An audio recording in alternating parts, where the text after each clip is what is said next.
Thank you all for coming. So today we're going to take a very high-level look at AI governance and regulation. This is mostly targeted at US-based audiences, founders, and execs. So in 2020, fewer than 10 countries had AI policies and strategies. Now in 2025, we have more than 60 countries with AI policies and strategies. And they are starting to enforce this stuff more and more. And so the total point of this presentation is meant to be strategic.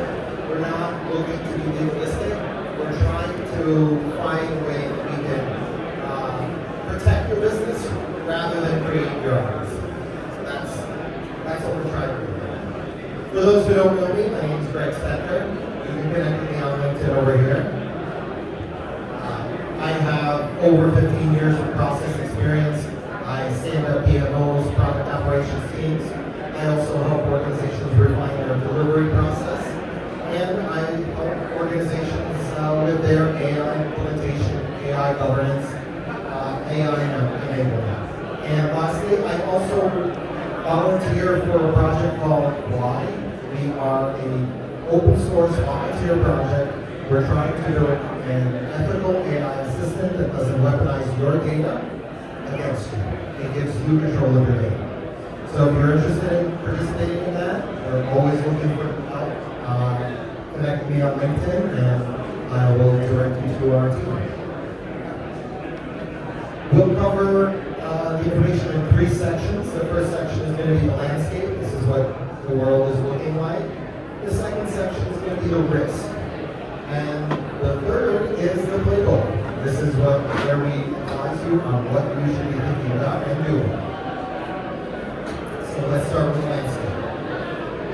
You can see that up until recently there was no AI and therefore no AI regulations and no need for AI governance. But right now AI is moving very fast, faster than regulation, but regulation is rapidly starting to catch up. You can see the EU, the US, Canada, and China already have things in place. Vastly different things, unfortunately for all of us, but they're there. The laws happen fast, and the enforcement is starting. So this is something that, if you're in this space, I suggest you start getting familiar with it. Quick show of hands. Who's recently has had to make a compliance change due to privacy or AI regulation? In the last year? Not many. Okay. Next year, those hands are going to be much more numerous. So the EU AI Act is probably the most well-known and well-documented because it is the most mature. They break up AI technology into 4 risk categories. I combined the middle 2 into the high risk. But there are 4 categories for the purposes of this presentation. It's 3. So there are bad uses. Some things are obvious, like deception, exploitation, things like that. Some things are less obvious, for example. Predicting criminal risk. That's not legal. That's outright banned. Scraping facial recognition or biometrics. Publicly scraping those things. That's legal here. That's legal in China. That's legal in a lot of places. That is not legal in the EU. Things like that are out there in the EU AI. The middle section is the high risk. Now, what they mean by high risk is not high risk to the organization, although they make it risky for the organization through enforcement, but it's risk to the consumers. So, HR, finance, healthcare, because they're handling consumer data and perhaps making decisions without people in the loop, and real-world outcomes could impact human beings. So that's considered high risk. It is regulated. And then there's the minimal risk. This is stuff like chatbots, filters, recommendation engines. There's low risk to the consumer, but it's high risk to the organization in some cases. There was that case where chatbot promised a certain car price to someone, and the dealership couldn't honor that price because that price was ridiculous. but they went to court and the consumer won, they got that price. So stuff like this is high risk to organization, and therefore you should know about it, but low risk to the consumer. So all of this is regulated within the EU AI Act. Now, what's the risk and how do we navigate the shifting legal landscape? Because that is the biggest problem. So, like I said, EU AI Act is the most mature. It is probably the most well built out and well known. It is a law. It is law. It is codified. There are penalties. The important thing that you need to know on the organization side is that if you've never operated in the European Union, they love percentage-based fines. So you get a speeding ticket in certain Scandinavian countries, they will fine you as a percentage of your annual income. So all of these fines like Google and Facebook periodically get, where it's like, oh, it's a $10 million fine. That's about 5 minutes worth of revenue. That doesn't fly here. They take a percentage. So you want to get this right. So like I said, risk-based framework, 4 tiers, and it doesn't just apply to EU companies. If you're doing business in the EU, wherever you're based, you are subject to that law, just like GDPR. By contrast, American regulation has not been codified into law yet. It's been a series of executive orders. There's been Biden-era executive order, and then there's been a Trump-era executive order. These are not binding. They're binding on the government. They're not binding on industry or individuals. And it's been a bit of a whiplash. The Biden-era executive order, which is 14110, has been rescinded and overridden by 14179, which is the Trump-era executive order. The goal here is innovation and deregulation so that there's fewer things holding back. It's a policy philosophy between the two administrations. So you want to know what these things are, because these things often become foundations of future laws and regulations that will be codified, will have real-world consequences such as fines and stuff like that. So, oh, by the way, if you want to take pictures, you can, but I'm happy to send you a PowerPoint of this once we're done. So just hit me up. So to add a level of complexity, we also have state-level laws. California SB 53 recently passed. These laws are very similar to the bill that didn't pass a few months ago. They govern AI. They have policies that introduce fines, audits, reporting. So this is something that if you're operating in California, whether you're based in California or not, you should know about this.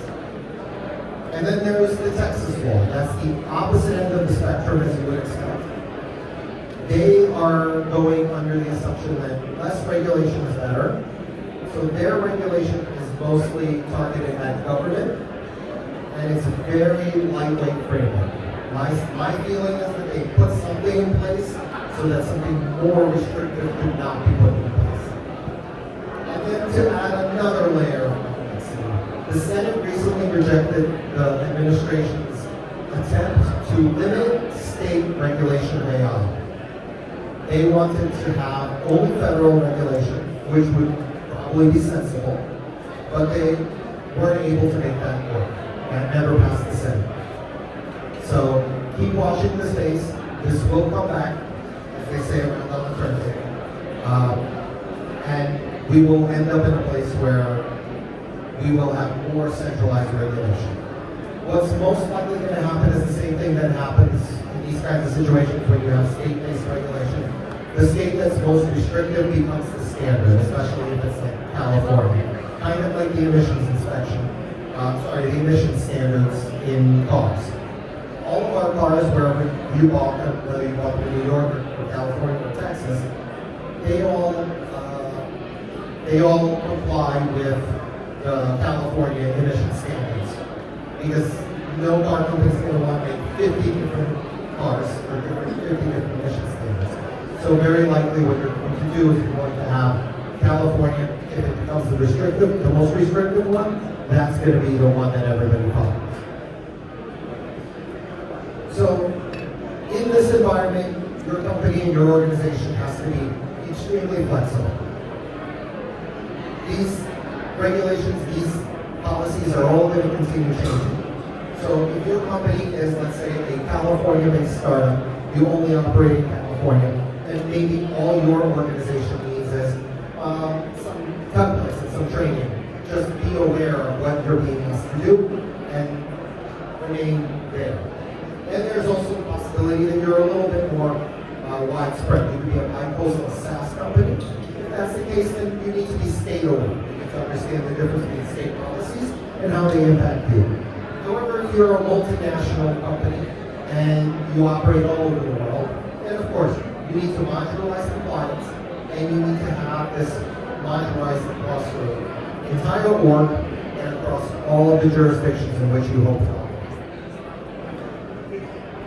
Now let's talk about the federal government. So, like I said, I'm usually call it Biden era executive order was a lot more restrictive.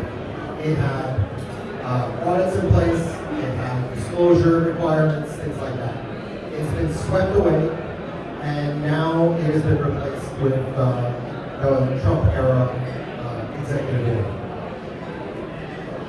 order. The goal here is to reduce drag and increase growth. How that will play out is questionable because not having a single standard is going to be problematic for all of us.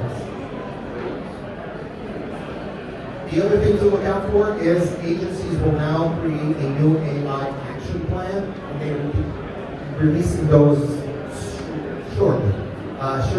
Supposed to have been middle of 2025, but who knows where that's going to land, the way things are going with the shutdown, and everything else. Lots of this. So where are we now? We have state level divergence. Every state is going to have its own regulations, its own governance, and its own structures. California is probably going to be the most restrictive one. New York State is in the process of passing something, but it has not fully passed it yet. Federal is, as they say, a crapshoot. We don't know what's going to happen. Anything can happen. The federal government can get together and pass something that's viable and preempt all the state standards, but that's not a guarantee in today's political climate. And we have no global norms emerging. So other than the EU AI Act, there are other non-governmental policies and procedures, policies being put into place. So let's talk more about that in a second, but the playbook. How do we lead responsibly in this situation, this fragmented space? First thing we have to do is we start at the bottom. We have to identify our use cases. Where is AI being utilized in our organization and geographically, and understand all those use cases. All right.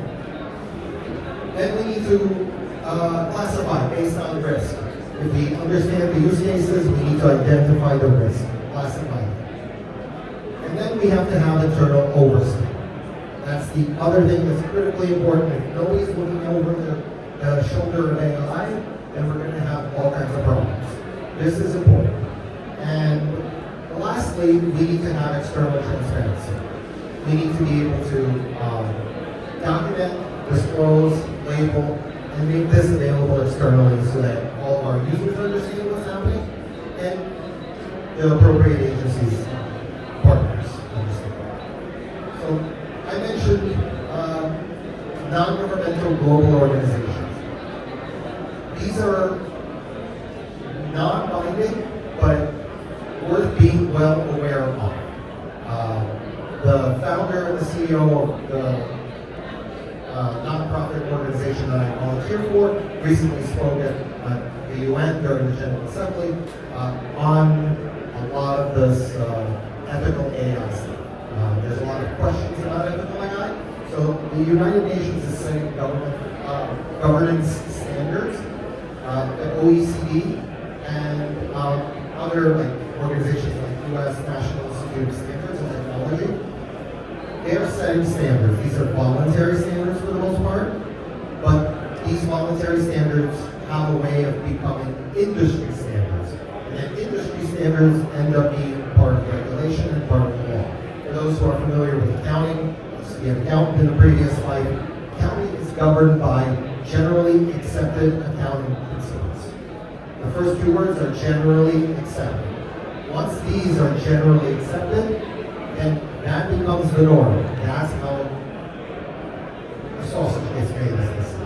That's how the work gets done. These will eventually influence laws and policies. If your company already uses any ISO or S framework, does anybody use those? Raise your hand. No? Okay. So, executive checklist. What are the 5 questions you need to be asking to get a handle? If you don't have a handle, how do you get a handle on where your organization is? So, start with understanding where AI is being implemented, where your company is using it, and what's being done. Next, classify our AI by risk. Who's accountable? As they say, whose neck are you going to wring if something goes wrong?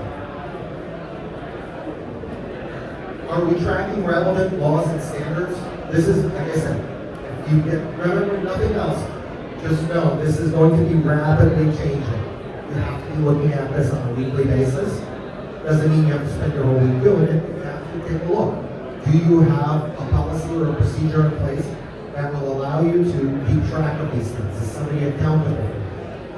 And lastly, are our partners and vendors doing any of this? Are they in compliance? And this is probably the one that I want to put the finest point on, because it's very easy to get a grip on it when it's your organization. It's very easy to know what's happening within your organization, because you have control there.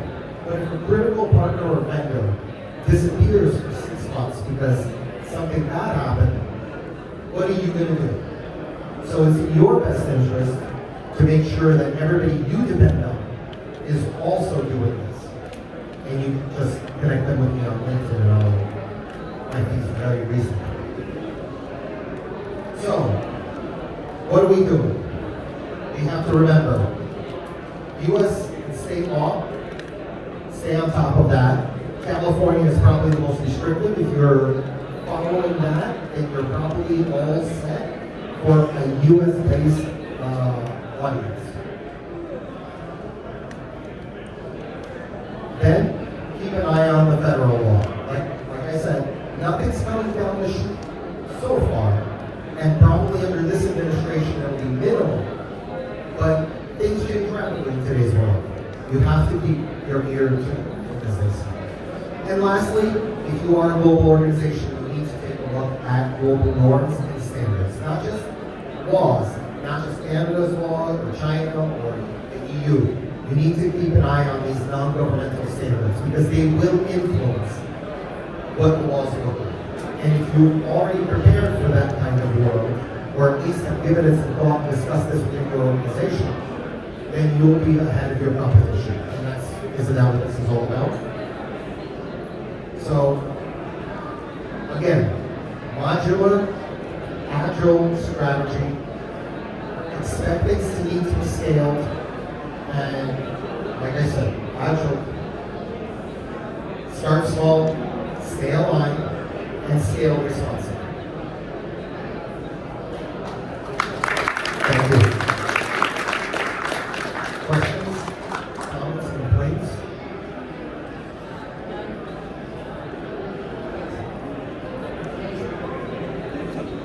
Thanks, Greg, for you're operating in the EU and you like to be the AI mix. Let's say if you then start operating in the US, you're kind of almost young, or not. Yeah, this is like the example I gave with California emission standards. If your car complies with California standards, there's no more stringent standards. Right now there are no more stringent standards than California's. I'm sorry, than EU. The standards in China are going to be very different. It's probably going to be more geared towards governmental control and oversight. So your exception is going to be China. But if you're operating in the West and you abide by the EU standards, you're set for now, but I would not get complacent. If anything is, if I have one message is that this is all going to change, so keep paying attention.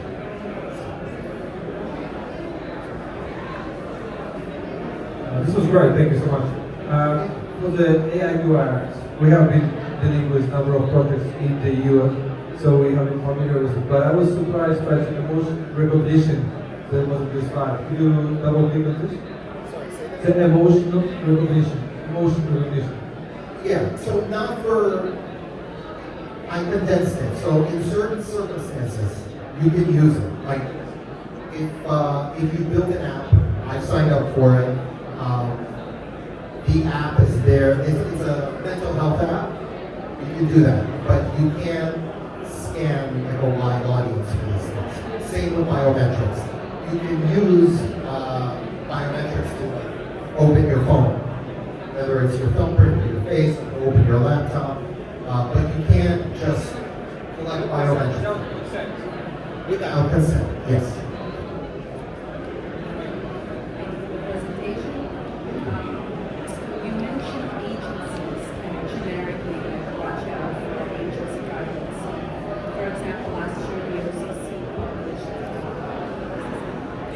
The OCC published last year banking guidance for AI. I don't think they issued anything this year. What other agencies besides OCC would you suggest looking at? So all of the ones that I have here, the UN is stepping into this, which I think is a great idea.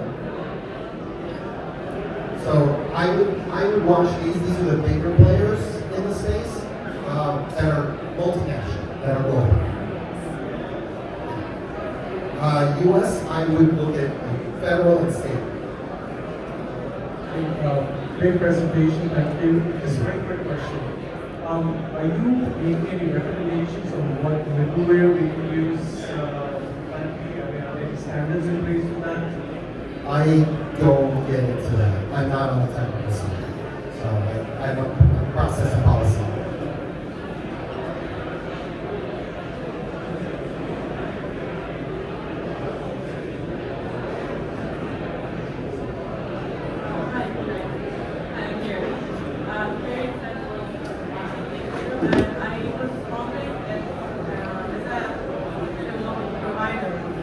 I also have to comply with the global standards that you mentioned, or is it only legit if I have an application and I have to apply for each application I make? As a provider of service, I also comply with it. Yes, if your customer, so each has its own rules. I don't know if Texas is hardly regulation, so that's not something you need to worry about. California, I believe, wherever you're located, if you're customers in California, then you are subject to that rule. The EU AI Act is definitely wherever you're based.